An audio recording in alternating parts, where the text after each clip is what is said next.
Heyo everyone, Ace Taku here, and we're going to talk about the Splatoon 3 update that just recently came out. Check this out.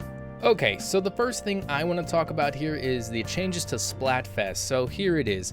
The rate of tricolor battle occurrence has been adjusted. From the defending team's perspective, they will trigger somewhat less frequently than before. My guess with this is that they're trying to just balance out the tricolor because it was just completely like unbalanced in the world premiere. It was completely one-sided, or not really one-sided, but it just seemed really weird how the most popular team just didn't get any points at all. It was just kind of a bit weird, and it kind of made me worry about the new game mode that we got with tricolor.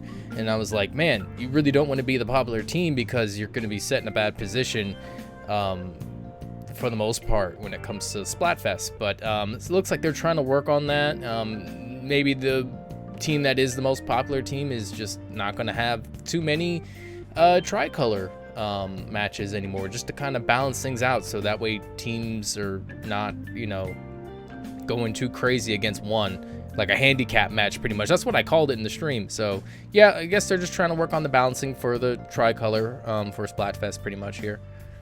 Okay, so here's a bunch of changes to player controls. Looks like they fixed an issue where it was possible to jump further than usual with the squid roll by performing a certain input while charging a squid surge. Okay, next thing here is fix issue that appeared when playing for a long time without closing the software, such as shots from players' main weapons not firing correctly.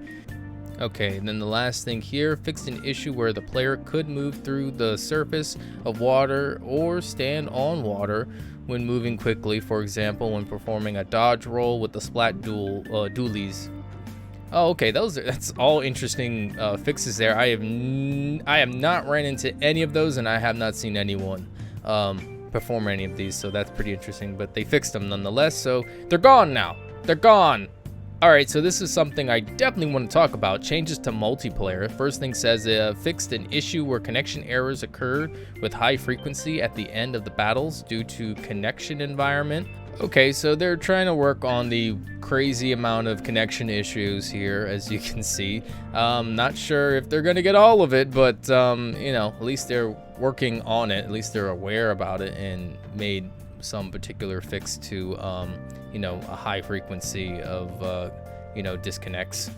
All right, next thing here is fix an issue with the blobber where the collision detection of the third and fourth blobs of the single volley became extremely small.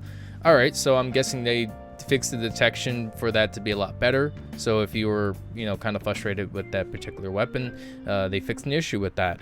All right, third thing here, fixed an issue where crash and experience were not being awarded in certain circumstances when a battle ended early due to a lack of players.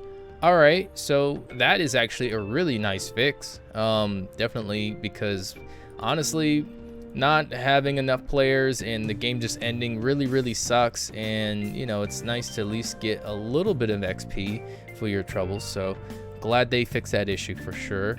All right, fourth thing here, fix an issue where in certain modes a player would be unable to cancel matchmaking when not enough players were gathered. Matchmaking will now be canceled automatically after a certain amount of time has passed. Okay, so that's more like, I guess, matchmaking fixes, which is always good. So I'm glad they are aware that there are issues with matchmaking. So glad they're implementing something there for matchmaking. We'll see if there's any more issues we'll run into, but at least they, you know, figured out, hey, this is an issue, we need to fix it. All right, last thing here, fix an issue in Sturgeon Shipyard in which it was possible to enter the back side of the certain drawbridges. What? Okay, I had no idea about that, but I'm glad, you know, that was seen enough times for them to fix, so that's nice. Like I said, I haven't seen that one before, so I'm kind of surprised about that one. All right, so I'm going to read this last thing off here. I think it's pretty important because this update patch focuses on Splatfest related changes and addresses bugs that can have a significant effect on game progress. We have prioritized its release. Please note that the changes to tricolor battle frequency should be considered temporarily. For now, there will be somewhat more instances of players selecting tricolor battle, but being placed in a turf war battle instead. Going forward, Splatfest matchmaking specifications will continue to be adjusted, and this issue will be rectified. We are planning to implement these adjustments with the new season beginning in December. The next patch will focus primarily on balance adjustments and other issues that were outside of the scope of the current patch. They also said here, we continue to observe and analyze battle data and are planning to make adjustments at the midpoint of the current season. Alright, so those are all the updates that I thought were important to cover. If you do want to read the entire update for this, I'll leave a link down in the description so you can read the entire thing yourself, because there are also changes to things like story mode and salmon run as well. So if you want to check that out, description down below. If this video was helpful in any kind of way, make sure you hit that like button as well as comment and subscribe. I would appreciate that. And yeah, thanks for watching, and I'll see you later. Bye.